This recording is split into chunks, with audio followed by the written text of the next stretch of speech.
Hello and welcome to Landscape Photography World, the podcast for everyone passionate about landscape photography. I'm Grant Swinburne and I'll be your host on this show, talking to landscape photographers about their motivations, likes and dislikes. Have you heard that the inaugural Landscape Photography World Awards is now open for entries? Early bird entry is available now at a discounted fee until September 30, 2022. Head to landscapephotographyworldawards.com to find out all the details and how to enter.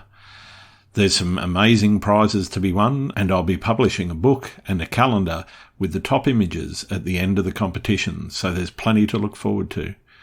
Entries close on November 30, 2022, so there's plenty of time to get your entry sorted, but if you want to get into the early birds, do it now. I'd also like to thank the judges who have agreed to work with me and be a big part of the awards. Deb Clark, Victoria Hark, Kieran Stone and William Patino. I certainly couldn't make this competition a reality without their support. This week I'm talking to Steve Walasavage about his amazing landscape photography journey. Steve is a landscape, adventure and life photographer based out of Rochester, New York. In his spare time, he travels the world looking for sweeping vistas, epic lighting and inviting waters. A self-fashioned lens slinger, he's always up for a photographic challenge. We talk about the future of photography, how he got started, and how Steve balances his engineering career with photography. I hope you enjoy the show. G'day, Steve. Welcome to the show. How are you going? Oh, pretty good. How about yourself, Grant? Yeah, not too bad, not too bad. Thanks for taking the time out today to have a chat with me. Why don't we start with who you are and why you do what you do? Sure. My name's Steve Walasavage. I'm a landscape photographer from upstate New York, and I've been practicing my craft for over a dozen years now, although I've only gotten seriously into it in the last few. And I take photos because I love doing it, I guess. I love creating. All right, excellent. I want to dig into that a little bit about what that motivation is. I mean, liking doing it is a good enough reason, I guess, but what is it that you're chasing, I guess, most in your photography? What is it that's really driving you to keep going? Yeah, well, originally I kind of got into it, with a handheld camera and just taking photos for my own travel memories. I realized, I'd show them to family and friends, and they'd be like, that's beautiful, magnificent. And so, eventually I started reading up on it, books and blogs, and developing my skills there. So I tend to try to create places or capture places that are beautiful, to my own eye, and I focus on making those images exactly how I remember them. Cool. So in doing that, that sounds like what you're trying to do is, I guess, portray a bit of a vision around what you're seeing in front of you. Is that how you describe your style, or how would you describe your style? I always use my own little tagline, vibrant yet realistic. But I think a good alternate phrase is a surrogate for my own memory, for my own existence here on the planet. I'm a big tech guy at heart, and so I'm sure in a few dozen years we'll have AI compiling all of these photos and all of our little travel photos into a scrapbook, so to speak, and it'll be interesting in those days to look back on these digital images as if they were memories. Yeah, no, that's fantastic. So do you go into much detail in planning, or are you more an opportunistic photographer? I would say maybe 10% planning, 90% opportunity. Okay. I'll bring my cameras with me everywhere, and when an opportunity strikes, I'll take it. Cool. So you're not often going into the field with a concept of what you're looking for, or are you... I mean, obviously that 10% that you're planning, what kind of effort do you put into that planning, and what sort of things are you doing to plan? Well, I mean, obviously the basic research of, where to go. I often do strenuous hikes to get some of these shots, so that's the sort of planning that I enjoy. And astrophotography itself is a whole different level of planning. But for the most part, anything that's that's a single image, I'll usually take on the fly as I'm there. Yeah, cool. So when you're getting into the field, I guess, what is it that you're looking for that is going to excite you and get you stopping and setting up the tripod or not setting up the tripod? I don't know if you're more of a handheld guy or a tripod guy, but what is it that you're doing when you get into the field? 50-50 on those, but I'd say looking at the light and looking at how the scene affects me emotionally. And I can elaborate on that. Yeah, go. I've considered art to be a simple machine for moving emotions. So, with that definition in mind, I'll look at a scene, and if it makes me feel something, usually it's worth taking a picture of, or 1,000. Okay. Are you trying to make something that is distinctive or unique, or rather distinctively recognisable in a genre versus being sort of one of a kind in the world? Yeah, I would say I'm often not looking for that one of a kind shot. Although given a certain storm or a certain meteor shower, I'll obviously try to get what I can. But I'd say in general I stick to a broad variety of shots. And yeah, I'd lean toward the latter. I mean, I'll take the shot if there's a one-of-a-kind opportunity in front of me, but I'll typically try to look for the beauty in whatever scene I'm doing at the moment. So that said, I'll have a wide variety of photos that I think, when you look at them all together, they are my style. Mm-hmm. So are you doing this full-time or part-time, or is it, more of a hobby than a profession? At the moment, it's a mix between hobby and part-time. Got an engineering job by day, and so most of my photos are taken on the weekends or on vacations around the world. And how do you find getting that balance of, there's an amazing event happening, for example, but you've got work to do. So what's your go-to? Is it work first because that feeds the family, or is it I've got to get the shot? It is usually work first. I'd say there's that 2% of times where there's something unbelievable happening, and I'll have to get out and try for it. Like the Neowise comet, I spent multiple nights out there trying to get a shot. Sure. But yeah, it's mostly work with me. Yeah, no, understood. Is it something that you've thought about in terms of taking further and making it your career, or are you comfortable just sort of making it a part-time activity? Well, it certainly is, and I'm sure many photographers listening to this will empathize with it. That it's a tough road to becoming a full-time photographer, and I think I've learned that it's better to take it in little steps than to jump full swing into it without having a back. Yeah, I think definitely having a backup and a backup plan, but also a bit of financial backing. There is a cushion, I guess. That's certainly that's been my experience anyway. Is getting that cushion is definitely a major driver behind my decision to go full time personally, and I think most full-time photographers would probably give the same advice. As a landscape photographer, I find it fairly difficult to shoot the usual weddings and portraits that a lot of people use to supplement their income, or at least get started in photography while they're looking into other genres. Yeah, understood. Don't find me at a wedding. Tell me about where you're at in your photography journey at the moment. Do you feel that you've sort of landed on a style that you're comfortable with, and you're running through? I don't mean that to sound like you're just going through the motions, but you've settled on a style, or are you still liking to experiment and try new things? I've got feet firmly planted in both of those. I have a style that I think is my own, and always trying to improve it. That often involves watching and learning from other photographers too. But at the same time, I'm a creative soul at heart, so I'm always trying to push the boundaries here and there and see what I can make my equipment do and make my images. So yeah, it's both. Yeah.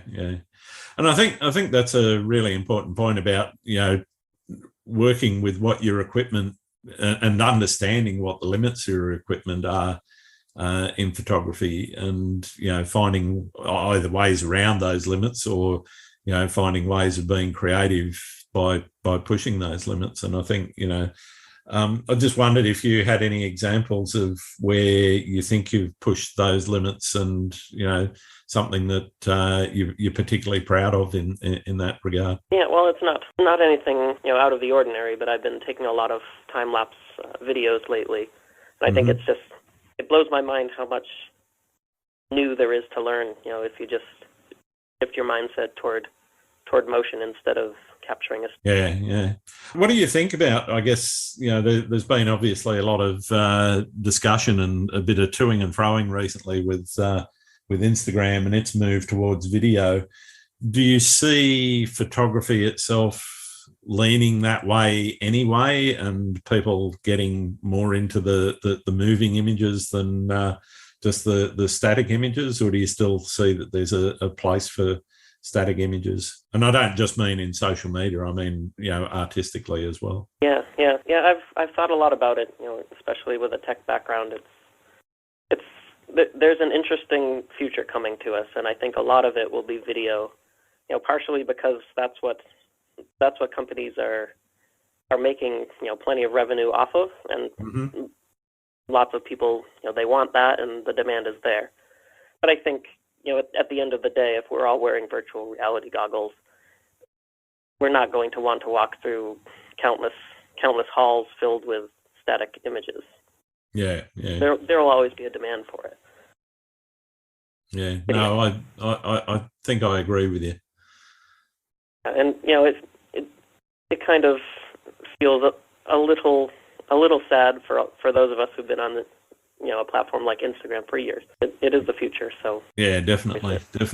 Talk to me a little bit about where you live and how that influences what you shoot, or if it doesn't, and you tend to sort of leave your local area and get out and about. Are you traveling a lot for your shooting, or are you sort of tending to stay in particular areas? Yeah, so I live in upstate New York, 2 hours west of New York City. So it's not too close to any of the major national parks in the United States. So we try to keep our trips local for the most part. Why I love the Adirondack Park and fall. So that and the mountains in the Northeast, where I shoot predominantly, and then once or twice a year, with COVID and whatnot. But I'll get out to another country, or tripping across the country. Sure. Do you think the pandemic has changed your attitude towards traveling and photography in any way? Towards traveling, yes. Photography, no. I mean, I kind of view the world as a little more fragile than I did beforehand. Like a friendly place, despite all the things happening in it. But I think a lot of our systems in society are a little too fragile and not as resilient as they could be. So that affects what I can do. So What's the furthest you've travelled to get a shot? Travel to get a specific shot, or in happens? Oh, I mean, it could be an opportunistic shot, I guess, that just happened to be somewhere where you'd been travelling. Yeah, I'd say the furthest from my home is most likely Norway, although I don't know the exact distances. Sure. There's a lot of the world that I have not been to and am eager to go, but I went on my honeymoon to Norway, and so my wife and we had plenty of quote Insta-worthy shots in mind anyway. Nice. So I'd say we traveled there for.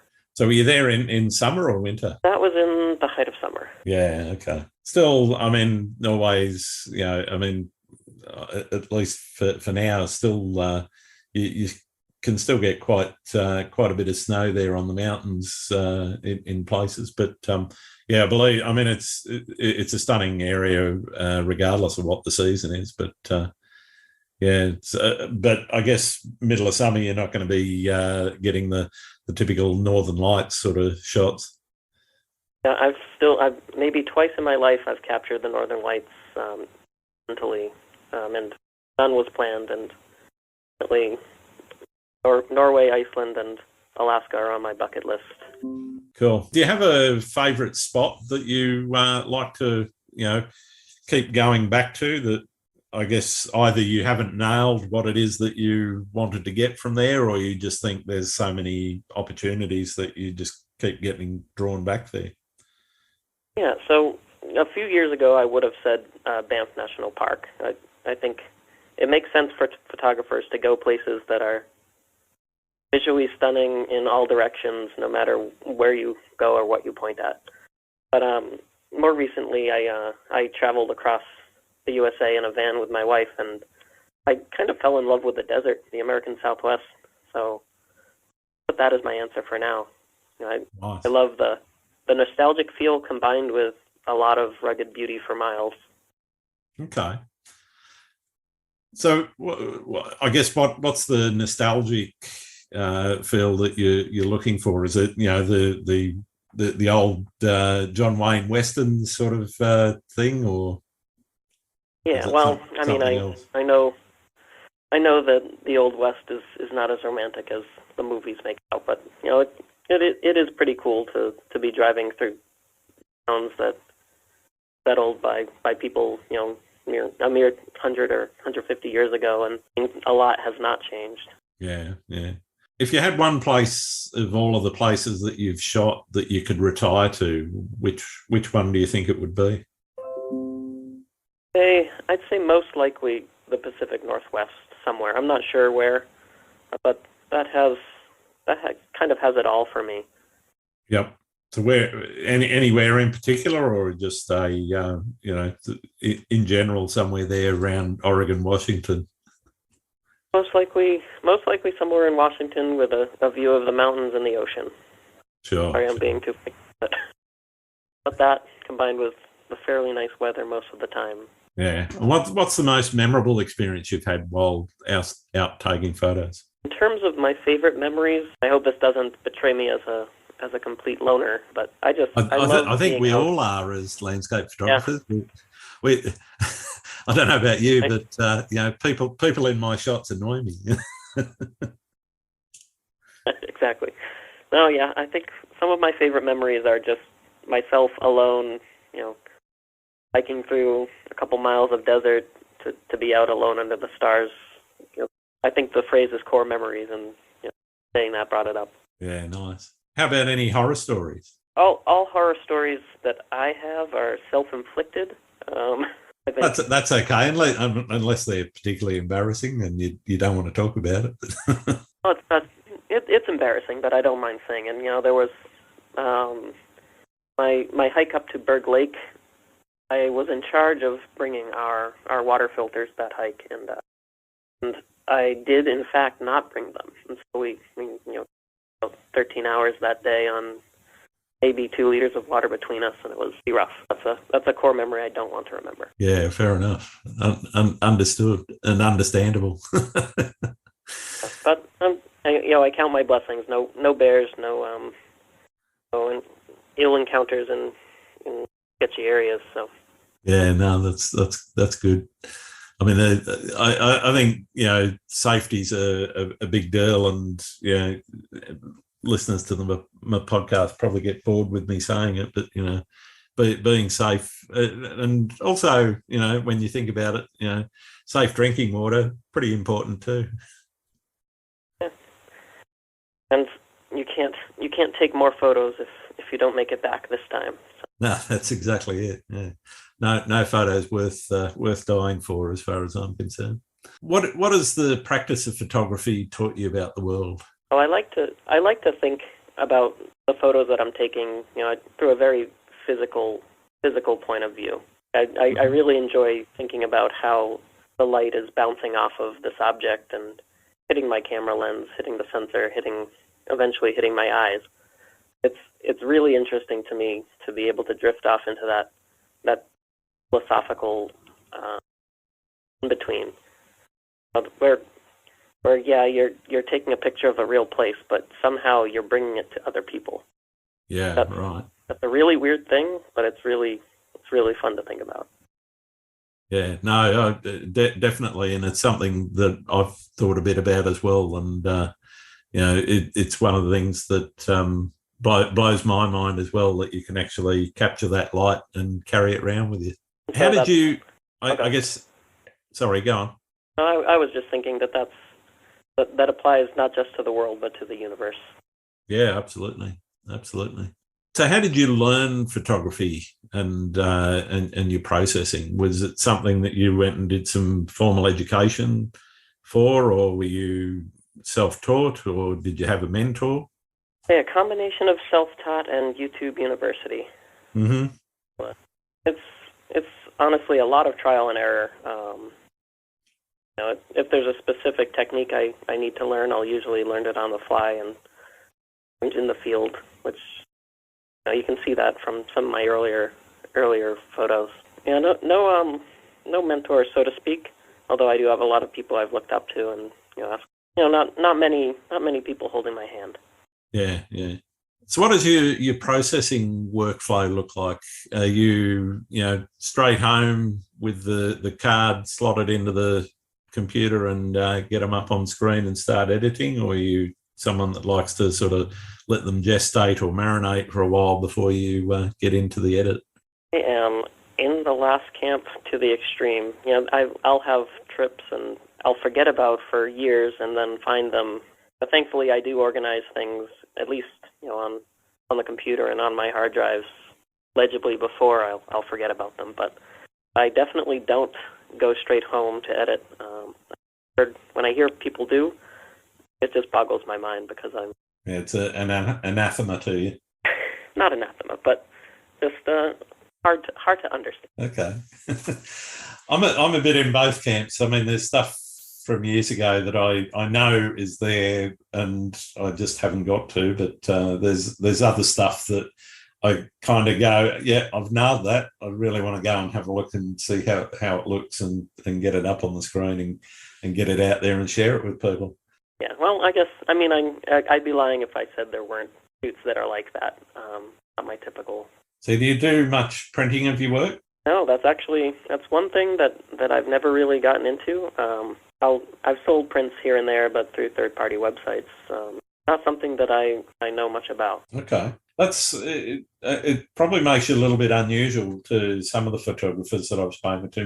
Most who I've spoken to do print in some form. I've done books as well as sort of large format wall hangings. I'd recommend it personally if you haven't really dabbled too much in it. It's well worth trying. I think there's nothing nicer than having a piece of your own art on the wall, but I think there's also the I guess the ability to see it in that physical form is really really different. I mean, there's thousands of photos of mine that aren't in that format, and I've definitely not printed everything that I think is worth it.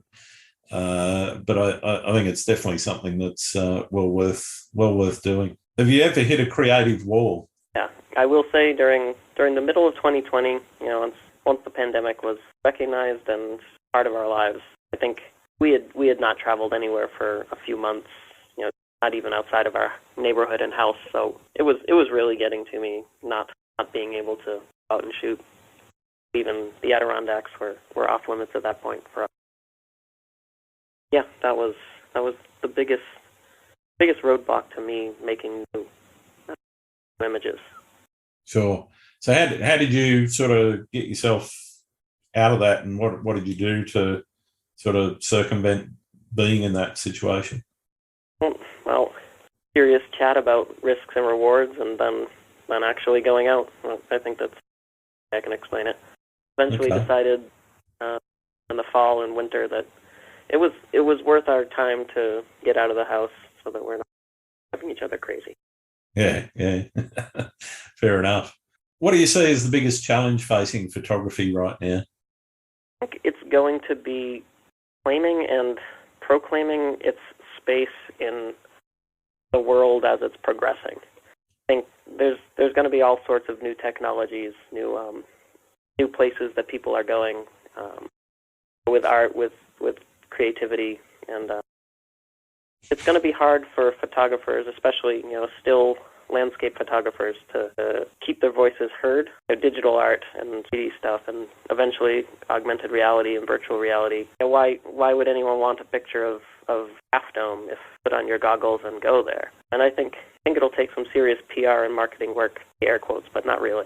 I think real people will need to be hired to kind of keep it in the public eye, or at least to keep it relevant. Yeah, it's an interesting time right now, I think, with the advent of AI generated art as well. There's quite a lot of effort going into the creation of images based on a set of words and so forth. Where do you see that going? I see it. Well, I don't know too much about it, about the backbone of it, but I see it as a nascent tool in its bare beginnings, and it's really interesting that it makes me wonder what phrases I could give an AI that could reliably have it come up with the photos I take. Sure. Yeah. I don't think it's a passing craze. I think we'll see more of it, and we'll see more interest.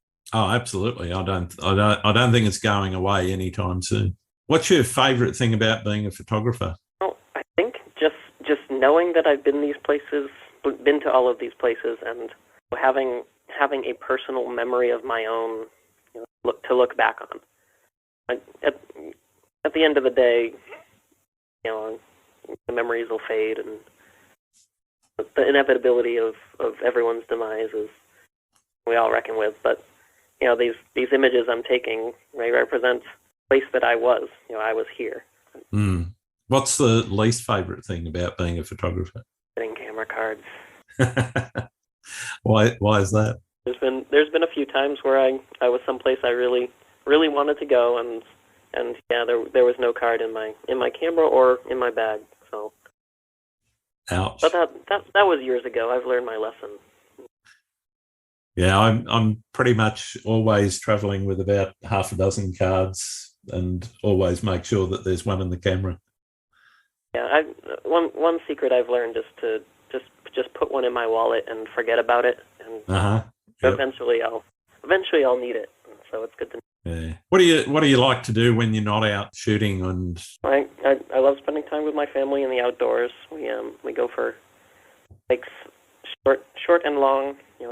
I'm a big computer gaming fan. I've kind of been tracking lately. I love playing World of Warcraft. If you weren't a photographer, what would you be? So if photography wasn't an option, it wasn't a thing, what would you do with your time? To be honest, I think I would love to have been a musician. I enjoyed making music, growing up in high school, whatnot. And it was just a path I never really took. And I think if I had more spare time and no other creative outlet, that's where I'd be. Sure.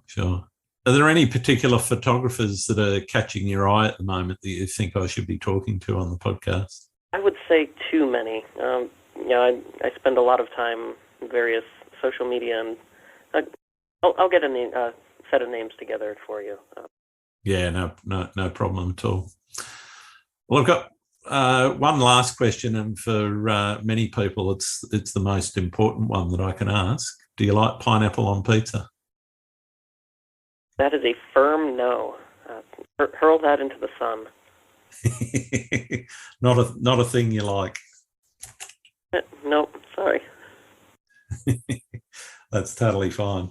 I think it's been pretty much even Stevens on the podcast so far. Most of the episodes, it's either a firm no or a firm yes, depending on particular tastes. I'll have thank to you. Go back and listen to all of them and who's on my side. Find your people. Well, thank you very much for taking the time to talk to me, Steve. It's been great getting to know you a little better and learning a little bit more about how you do what you do. Where can people find your work? Yeah, I'm on all social media platforms as Walasavage Photo, and you can also find some of my work on my website, walasavagephoto.com. Wonderful. Thanks very much again. Thanks again for listening to Landscape Photography World. I hope you enjoyed the show, and keep listening because I'll be joined by some great guests in upcoming episodes. You can find my work in this podcast at grantswinburnphotography.com. I'm also on Instagram, Twitter, YouTube and Facebook. I'm Grant Swinburne. Hope to see you out shooting soon.